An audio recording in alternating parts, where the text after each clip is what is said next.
예인 디자인 대표 이상일입니다.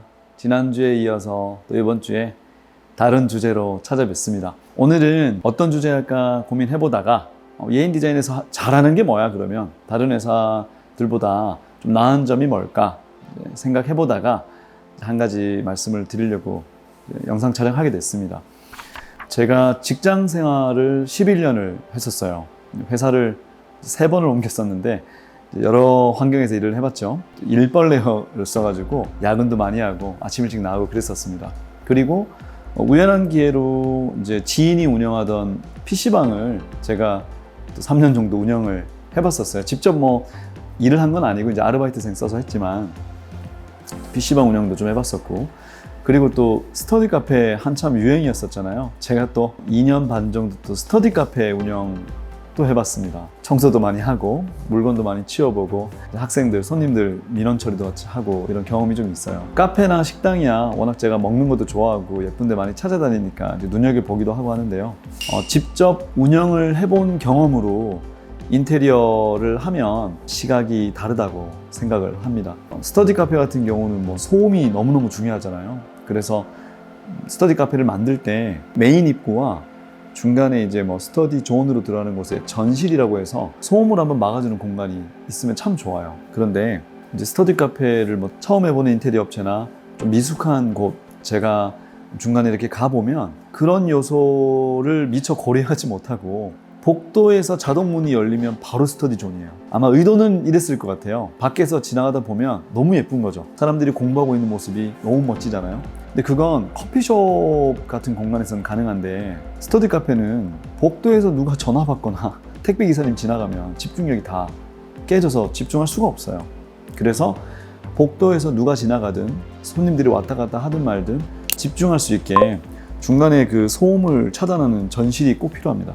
근데 인테리어 업체가 그 부분을 짚어내지 못하면 결과물이 엉뚱한 결과물이 나올 수가 있다는 거죠. 그래서 저희 같은 경우는 뭐 제가 스터디 카페, PC방이나 사무실도 사실 운영도 해본 경험도 있기 때문에 그런 것들 보면서 어떤 부분을 반영해드리면 좋을까, 이 인테리어의 장점은 뭐고 단점은 뭘까 충분히 설명을 드릴 수 있는 것 같아요.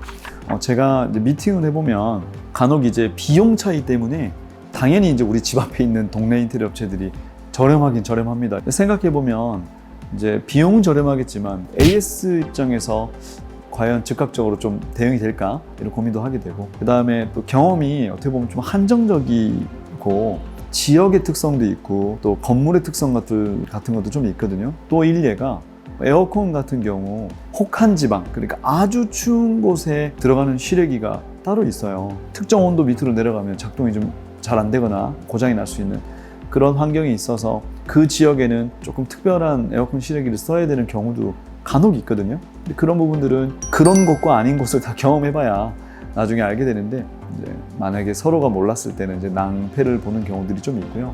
아까 뭐 건물마다 혹은 지역마다 뭐 소방이라든지 구청마다 좀 특성이 있을 수 있잖아요. 그런 부분에서 경험이 좀 전국적으로 저희는 많다 보니까 뭐 예를 들어 뭐 소방서에서 어떤 특정한 부분을 걸고 넘어져서 뭐 까다롭게 한다 이러면 저희가 다른 소방서에서 또 유상을 해본 경험들이 있다 보니까 다른 지역은 이렇게 대안을 줘서 넘어갔는데 여기는 왜 이렇게 힘들게 하느냐라고 또 따져볼 수도 있는 부분이거든요. 그래서 그 지역을 알고 그 지역만 해보신 분이 장점도 있겠지만 저희처럼 전국적으로 다양한 업종을 많이 해본 업체도 나름대로의 장점이 많이 있습니다. 제가 다양한 매장을 운영해본 경험이 있다고 말씀을 드렸는데 이제 시작부터 폐업까지 다 해봤어요. 그러다 보니까 어쩌면 이제 끝나는 것도 생각해볼 필요가 있잖아요. 폐업하면 제일 문제가 이제 원상복구예요. 근데 원상복구를 생각하지 않고 그냥 인테리어만 하면 원상복구할 때 골치가 아프죠. 예를 들면 건물의 기존에 있던 공조기는 원상복구할 때 달아놔야 되는데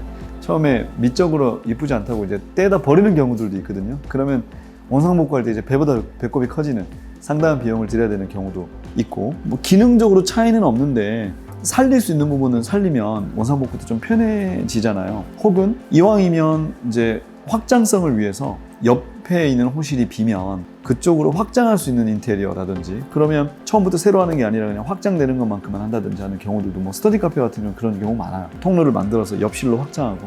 근데 그게 사실 운영하는 입장에서 보면 이 정도는 양보하고 준비해 놨다가 확장해도 되게끔 인테리어를 짤 수 있는데 그냥 지금 현재 매장만 바라보면 이제 그런 게 보이지 않거든요. 그런 게 아무래도 다양한 매장을 또 운영해본, 직접 점주로서 운영해본 경험들이 있기 때문에 디자인 단계에서부터 그런 얘기를 좀 많이 드리는 편이에요. 저희랑은 대부분 다 계속 오랫동안 고객 관계로 가시는데 추후에 이제 확장하고 싶다 혹은 뭐 원상복구하고 폐업해야 된다고 했는데 비용이 너무 많이 들면 저희가 이제 그때 가서 좋은 대안을 제안하지 못한 꼴이 되니까 웬만하면 시작 단계에서 저희가 말씀을 드리려고 노력을 합니다. 그런 것들도 충분히 업체를 선정할 때 고려할 만한 포인트라고 생각이 돼요.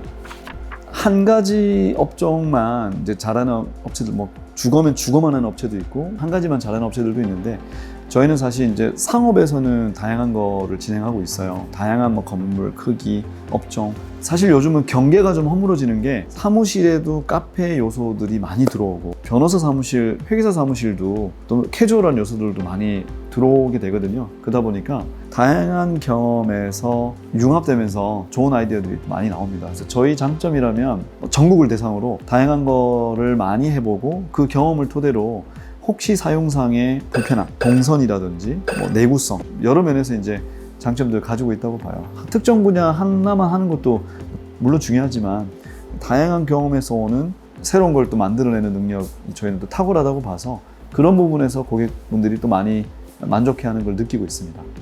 저희가 얼마나 적극적으로 일하는지 재미있는 예가 하나 있어요. 한참 스터디 카페 공사가 많을 때 스터디 카페 공사하는 현장 옆이 병원이었어요. 근데 공사를 하다 보니까 먼지도 나고 이제 시끄럽잖아요.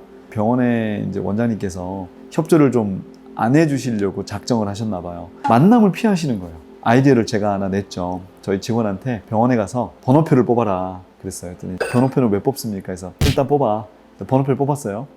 그리고 차례가 왔어요. 그때 얘기를 했습니다. 원장님, 저희 사실 옆에 공사하는 업체 직원인데요. 너무 안 만나주셔서 저 번호표 뽑고 들어왔습니다. 근데 사실은 제가 목이 좀 아파서 감기약도 좀 타려고 이렇게 얘기를 한 거죠. 그랬더니 원장님께서 그 적극성에 약간 감동받으셨대요. 너무 좋아하시면서 얘기하면 다 들어주겠다 해서 잘 풀린 적도 있어요. 그렇게까지 해서 할 게 아니라고 생각할 수도 있는데 저희들 입장에서는 최대한 해드리고 싶으니까 어떻게 보면 수단과 방법을 가리지 않고 그렇게 적극적으로 대응을 해드리려고 늘 그런 마음가짐으로 저나 저희 직원들은 일을 하고 있습니다. 책임을 전가하는 게 아니라 어차피 저희가 일을 하자고 모였으면 무언가 되게 하려고 모인 거잖아요. 그래서 그런 자세로 일하고 있다는 거 나름 저희 회사 장점으로 말씀드리고 싶었어요. 저희가 식당 의뢰도 많이 들어와요. 식당 이렇게 레이아웃을 짤 때 그냥 보진 않고 추후에 좀 문제가 생길 만한 것들도 같이 고민하는 편이거든요. 처음 식당을 하시는 분들, 특히 최근에 20대, 30대 초반 분들이 참 많으세요. 그런데 이제 처음 하다 보니까 의욕이 마주 넘칩니다. 그래서 어떻게 하면 주방은 컴팩트하고 효율적으로 하고 좌석수는 많고 이런 고민을 하시는데 저는 오히려 주방을 크게 뽑으세요 라고 말씀을 드려요. 왜냐면 막상 오픈하고 나면 메뉴가 바뀔 수 있고요. 뭔가 장비가 더 들어와야 되는데 주방을 너무 타이트하게 짜면 들어갈 수 있는 공간이 없어요. 그럼 어떻게 되냐면 주방 바깥으로 물건들이 나오기 시작해요. 나중에는 홀과 주방의 경계가 무너져요. 차라리 홀을 조금 포기하고 손님들 줄을 세우더라도 주방을 여유 있게 뽑고 나면 후회가 없으십니다. 저희는 이제 처음 오게 되면 가장 먼저 주방 집기 리스트를 뽑아서 오세요라고 말씀을 드려요. 인테리어는 어떻게 보면 나중 얘기고 주방 집기의 크기와 개수에 따라서 주방의 크기가 달라지잖아요. 주방을 정해놓고 나머지 공간에 홀을 만드는 게 맞거든요.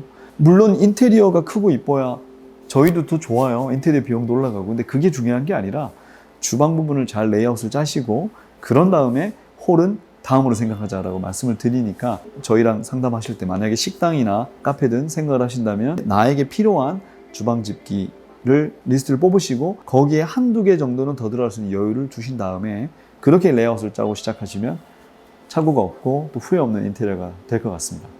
영상을 준비하면서 저희 회사 장점 자랑하고 싶은 것들이 많았는데 막상 하다 보니까 다 전달 못 드린 것 같아요. 저희가 이제 계속 유튜브 채널 운영하면서 소통할 거니까 또 제가 뭐 좋은 이야기가 있으면 정리해서 전해드릴 수 있도록 하겠습니다. 저희 영상 보시고 인테리어 전반에 대해서나 뭐 저희 회사에 대해서 궁금한 거 있으시면 댓글로 남겨주세요. 그러면 저희가 다음 영상 제작할 때 참고해서 또 내용 전달해 드릴 수 있도록 하겠습니다. 저 예인 디자인 많이 찾아주시고 또 부담 없이 의뢰하시고 또 문의 주시면 좋겠습니다. 감사합니다.